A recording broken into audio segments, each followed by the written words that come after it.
Okay. Hi, everybody. We're here today with Suzannah Baum. Suzannah, thank you so much for being here today. I'm really looking forward to this conversation around the importance of communication and presentation skills. So welcome. Me too. I'm very much looking forward to it. So thank you, Samantha. So you have a really interesting background. You'd shared with me a little bit of, having worked in marketing in the past, and now you're a trainer, a coach, a keynote speaker, and an author. So do you want to there you go. And I want to get into your book a little bit later on as well. Do you want to kind of just give us a quick overview of, give us your elevator pitch, actually, in terms of who you are and what you've done in your career? Yes. Well, I mean, the elevator pitch, it's, as you said, I'm a presentation and communication skills trainer, executive speech coach, and a conference speaker, a keynote speaker. So I help people deliver more structured, more engaging presentations that really resonate with their audiences so that they could step out with more visibility, more credibility, more authority, and really share their message, get to share their voice, share their message, and not feel held back because of nervousness or overwhelm or not even knowing where to start. Right. So the journey started not at all in this way. The journey started, I have a commerce degree in marketing and international relations, if you could believe it, but did not go in that route. And so I spent a lot of my early career in marketing and copywriting, terrified of public speaking, really, and trying to avoid every opportunity that came upon me or every opportunity that was sort of thrust on me by a boss. I did everything I could to make excuses, to get out of it, to say I didn't really have the information. And the problem was that the more I did that, even though I knew that I was really quite good at my jobs in marketing, the more I would sort of get overlooked, and the more people stopped coming to me for questions, for their needs. And I felt that the visibility in my company was dropping. And even we got to a point where my boss said, listen, unless you're willing to like step up and share what's going on in the department, like we can't really promote you. We can't give you those raises you want because you're hiding a little bit. So with a little bit of dragging myself, I dragged myself to Toastmasters, actually on the advice of a cousin of mine who lived in California, who was in sales, and he was incredibly successful. And he said Toastmasters is really what helped him understand how to navigate communication and navigate confidence in communication. And I joined that. I mean, this was a long time ago. We're going back to like 2001. Okay. But it was really the first time I actually went. I walked in. They made me introduce myself, and that was enough for me to go, nope, not coming back. Nope. And I didn't come back for 6 months. And then afterwards, but the frustrations build and build and build. And eventually, and that's why frustrations can be really a good thing, because they built to the point where I was like, okay, I'm sick of this now. Now I have to feel a little uncomfortable going into a place with people I don't know, because I need to do something, because I'm meant for better than this. And I'm meant for being more than constantly overlooked because I don't want to speak up. So it just was a place filled with supportive individuals who really push and push and push. And somewhere along the way, somewhere about 6 months in, I was kind of struck with just this flash of, I gave my first outside presentation as part of Toastmasters, but outside the group. And after that evening, it was like something just ignited in me that was just like, you got to do more of this. And how do you do this for a living? Now that took another, many years to figure that out, but it was the spark, and it was that moment of clarity finally that I was like, oh, I think this is what I'm supposed to be doing. But I just want to say that the thing that caught me the most, the thing that caused that moment, was speaking in front of this audience of maybe 30 people. It was a short presentation, but there were these a bunch of professionals, but these two people sitting in front of me who pulled out their notepads and started to write down what I was saying. And that moment, if I could trace it back to any moment, it was that moment where I was like, do you mean what I'm saying is valuable enough that these people are writing it down? And that was it. That was the moment I said, this is it. something just changed.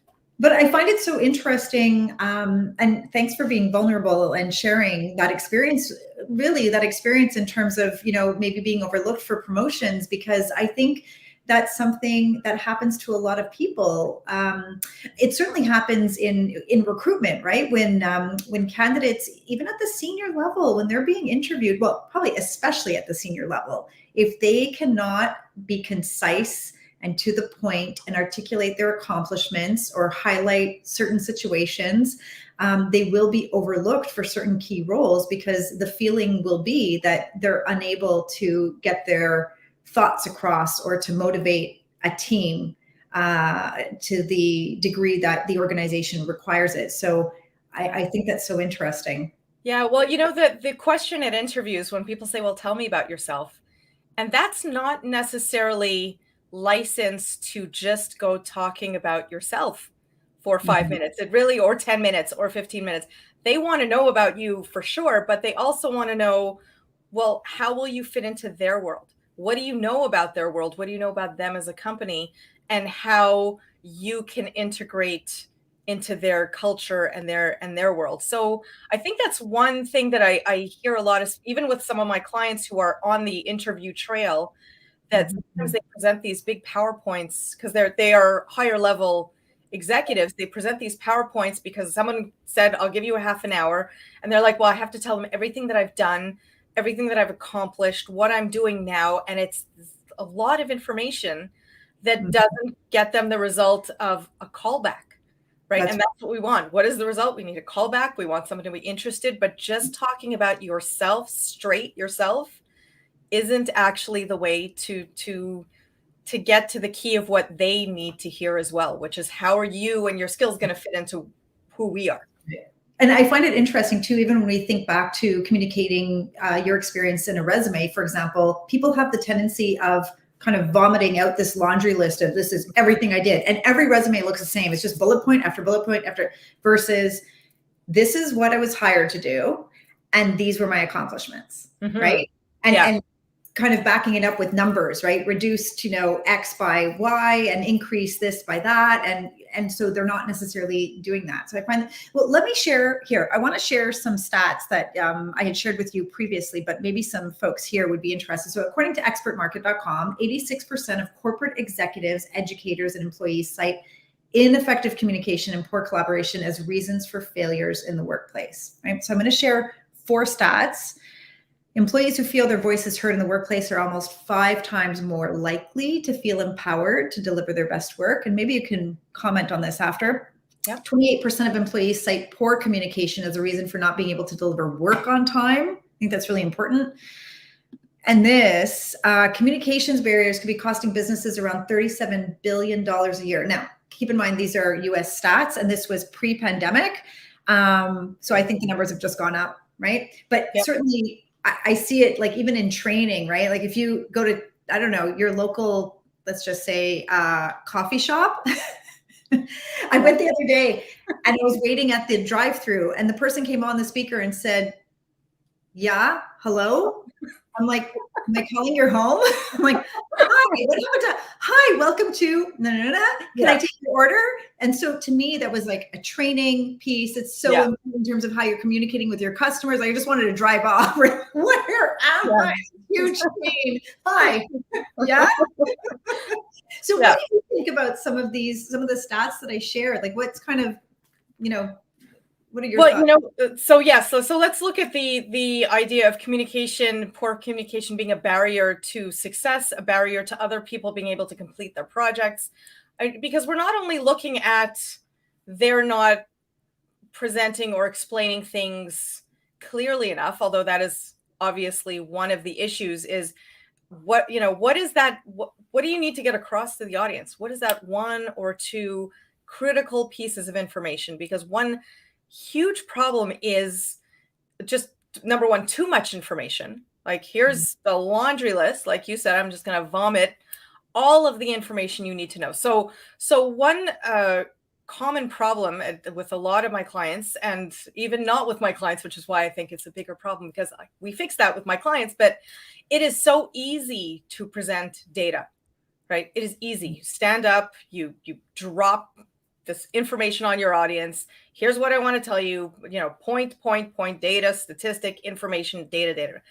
Not at all interesting to the audience, right? So how do you then make information interesting to your audience, but not just interesting to the audience, but how do you make them care about what you're talking about? How do you make them care because they see how it affects their job? Like, again, not just the company, but their job, and how they can accomplish what it is that they need to accomplish. So there's a lot of critical elements here. Is there's too much information. There's presentation and communication that is just data driven. Let me just spit it out to you, and you take what you need and leave the rest. No. Like, you as the speaker, the presenter, the trainer, everything's important. Everything you say needs to be important, needs to be relevant, needs to be meaningful. And you have to figure out a way to make that meaningful. It doesn't necessarily mean your PowerPoint slides have to have more pictures of puppies on them, or rainbows, or babies, or whatever. It means, like, what does this information mean to the audience? Why should they care about it? How will it make their life easier? How will it help them accomplish their goals? How will it help them work better within their team, get the results they want?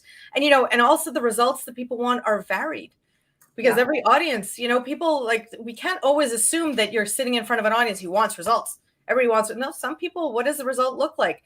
For some people, it's get this job done. For other people, it's work within a team. It's have fun.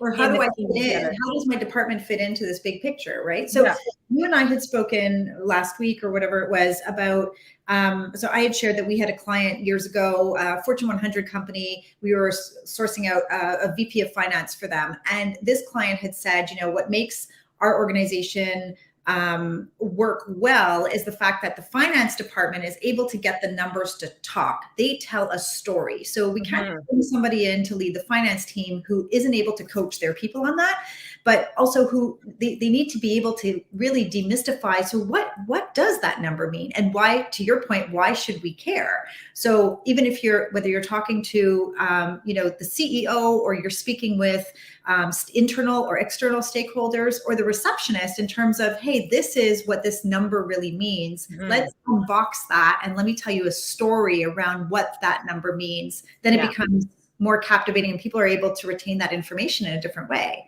Yes, absolutely. What is the story behind the number? And where does this number come from? And what does it mean? And what does it mean to the company? What does it mean to us? And how we move forward as a company or in this department? And explaining, right, it is creating meaning behind the numbers. Yeah. So this brings me to a completely different kind of, not topic, but a thought that I have in terms of, I've noticed a big difference in terms of the content that's even on LinkedIn, right, with respect to storytelling. And it seems that there's this movement for people to want to engage with the content. Tell us about the story, right? Not just the fact or the figure, or, kind of this just happened, but we want to hear about a story. So how important is storytelling in communication? Oh, story, like, the obvious answer is yes, storytelling is very important in communication, but how, right? How do we integrate the story into what we're saying? And, even with how I teach people how to build better presentations and create the connection, most stories start with, well, like, here's a problem, right? Who is the main character in this? And that main character could be the company. It could be a person. It could be you. There's the avatar and the problem that they are having.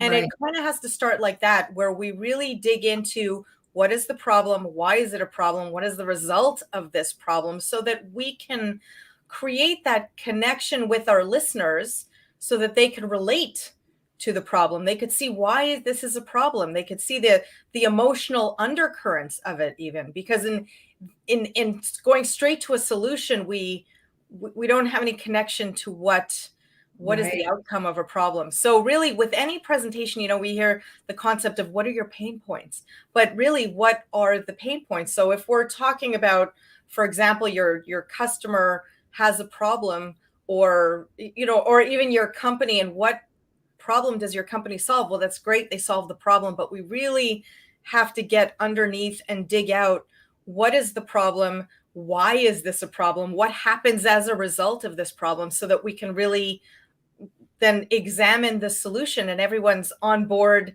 to solve it, right? Such a great point, because a lot of times we found that employees become very disconnected or disengaged when leaders just tell them, like our parents did growing up, right? Do this because I told you to do it, right? And I mean, I don't know about you, but like I can't just tell my kids, like, just do it. But why? There's no guests coming over. Why do I have to make my bed now? Why can't I do it later, right? And not at all saying that employees are children, but it's that switch in terms of frame of mind, where it used to be a very kind of telling environment, like you just tell your people to go and do something and they do it. And now it's, hey, we need to get this done and this is why. So in communicating the why, what are some things that leaders can do to kind of communicate that why better to their employees?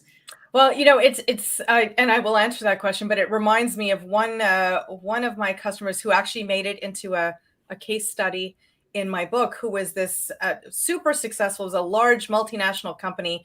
And I mean, the guy really knew what he was doing. Head of the company, chief operating officer, really was on top of everything. Great personality, very outgoing, loved public speaking. He hired me because I love public speaking, no issues with confidence. I love it. But for some reason, when I get to the corporate presentations that talk strategy, I get a little bit bored. And he goes, and I can tell they're bored. I can tell they're bored too. So how can I create some movement? Because people say, yeah, I'll do it. Great idea. Okay, I'll do what you're asking me to do, but then they don't do it. He's like, it's like they say it in the moment because they know I'm the boss and I need to hear it, but then there's no follow through, and there's no follow through because they're not connected to the reason behind, because it is more of a telling, like, here's the strategy, here's what we're going to do. What do you guys think? Yay, boss. Okay, but then nobody really moves forward on it. So he came to me with that. So that sort of addresses your question. He was like, what can I do? Because I'm fully confident, and that doesn't seem to be enough. I'm like, okay, well, for sure it's not enough, and we can talk about that after. Because confidence really can be irrelevant in cases like this. It's not about your confidence or your nervousness. It's about how are you connecting with the audience, and how are you making them see the value of what you're talking about? So and again, yeah. And I mean, again, it comes down to, yes, we have to put forth the goals of the company, what the company wants to the strategies, the goals, what we're aiming for. But how are we going to get this? How are we going to make it happen? How are we going to get everybody on board and get excited about it? And how do they get excited? Because they see the value. Because they're like, oh, great idea. And I can see how that will help me, my team, and third, the company, right? Because it's really about how can I get noticed? How can I be recognized? How can I get the job done? And that's the piece, this personal connection is what's missing. And so when people and employees cannot see the reason behind a strategy or the reason behind why they have to do something, like your kids, why do I have to do it? Like, no one's coming over. Why? Okay, well, here's a bunch of reasons why it would be relevant for you to do. You will have a clean room. You will get to walk in your room and you will say, wow, that's so happy I accomplished that early this morning. You will feel better. You will, like, it's about addressing the audience from that personal perspective, which is hard because at a high level, we think, well, that's their job. So they just need to do it because that's their job. We're giving them the tools, we're giving them the resources, but here's a strategy, go do it. And those are some great points though, Suzannah, because when I think about all of it seems like every organization is going through immense change management right now, right? Whether it's change in technology, leadership, vision, culture, you name it. And that seems to be one of the main issues that people get frustrated is around the lack of communication around the change, right? So it's not enough that, oh, we're bringing in this new, ATS or this new HRIS or this new payroll system or this new CRM. tell us why it's different. Why is it going to, make our lives easier? And I think a lot of organizations aren't spending enough time on the why and on communicating at all levels, right? Not just this top down. Yes. And it is really, again, communicating at all levels to people who have different communication needs. Because some people will say, okay, well, we're implementing this new CRM because it's going to help us get the job done faster, right? We're going to get the job done. We're going to get more work done. This is great. So for people who really love the concept of being productive and getting the job done, this is wonderful. There's a whole other segment of people who are curious about, why do we have to change this? Because what we had before is working. Who am I going to be working with? Where's the support coming from? Is it part of a team? What if I have problems like that? So implementing new strategies is not always, oh, wow, so great. There's always going to be some measure of people in your audience who are like, wait, why are we doing this? How is it going to work? Who am I working with, right? They're not as concerned. Everybody wants to get the job done, be more effective, but how we're going to do that is different for everyone. And so we have to be mindful when presenting that it's not just our way of presenting and what we value as presenters, whether you may be a little bit more focused on getting the job done or focused on making sure the people and the team is happy, supported, have the tools. You know what I mean? You have to speak a different language in your presentation and how you present. And that's how you connect. It means that we have to be more mindful of the cues. We have to be good listeners. We have to ask different questions to understand the bias of our audience so that we can then adapt the language in a way that will be more meaningful for them. I have a whole list of questions, right, that I wanted to ask you, but you're making me think about something else now. And that is oftentimes, like I remember being in university, for example, and according to my daughter, a lot of that hasn't necessarily changed, where the professor will put up onto the screen their PowerPoint and you're just reading slides the whole time. Right. And we've all been in, corporate presentations as well, where we've had to sit through just slide after slide of like content, and the speaker, the presenter, is just reading off their slides. So what is the magic behind a presentation? How many lines should there be on each slide? Like, do you have any tips in terms of, because I've heard you should only put up an image and only like maybe one phrase, right? And then you have your notes in the back. Like, what do you think makes a great presentation? You know what? It really depends. I hate to give that answer. It depends. It depends on your level of creativity. It depends on what the content is. I mean, I've been part of those university presentations and corporate presentations that is just no, number, and it saps your energy, right? It's hard to take as a listener. I mean, I know it's almost easier to create that as a presenter because then all of your information is in front of you.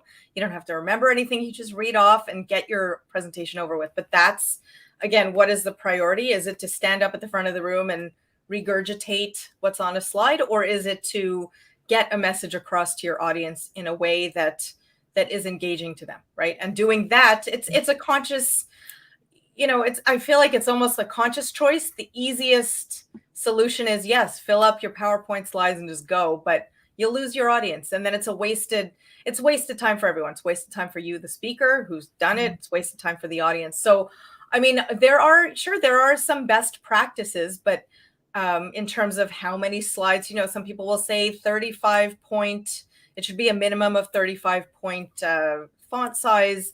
It should be clear, white background, not too many colors, not too many moving pieces. We also have to keep in mind accessibility issues, right? Color blindness, things that move around a screen can really be disturbing for some people, disturbing for whatever issues they're dealing with, people who can't see very well.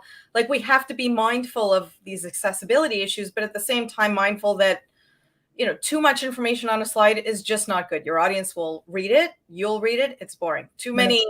Yeah, exactly. Now, in my book, there's like a whole section of, or a few sections on what are some of the best practices for PowerPoint in terms of the colors, in terms of how many points, in terms of, how easy or large or small or whatever. But you can find a lot of this information online. Like over the years, I have also just looked up what are the best practices, and there's the standard font size, colors, and don't put too much, and try to put an image, because an image is however much you can sort of condense your text, put images, put important statistics, but obviously not too much information, because you just lose your audience, right? You lose them. So what do you say to people who tell you, I don't have to give presentations at work, so I don't really need to worry about this? What's your advice to them? Visceral response, yeah. Yeah. So you know what? This does happen, right? That I don't have to worry about that, Suzannah. I don't have to give presentations at work. But the fact is, you don't have to be giving presentations at work to need to know how to communicate effectively with your boss, with your customer, with your team, with anyone who you are interacting with. You need to be able to get to the point, make sure they understand what you're saying, speak in a language that is relevant to them, so that there is still a connection. So even if there's only one person in front of you, you've probably been in these situations where you're with one person and you just speak a different language, and it's constant. You just can't it's not that you can't get along, but you're like, what? Why can't they understand what I'm trying to say? Right. And it's right. We've all why don't they get it? But it's not necessarily because they're just trying to drive you nuts. It's often because they're just not wired that way, and they see things from a different perspective. So we really need to be open to who are they? How do they need to hear a message? And how can I, because I am now mindful of needing to connect with someone, how can I change my language to be more meaningful and connect with them a little bit better, so that I can get my point across to them, and we can move forward together and not move forward in a more frustrated way where we're not communicating. That makes sense. Yeah.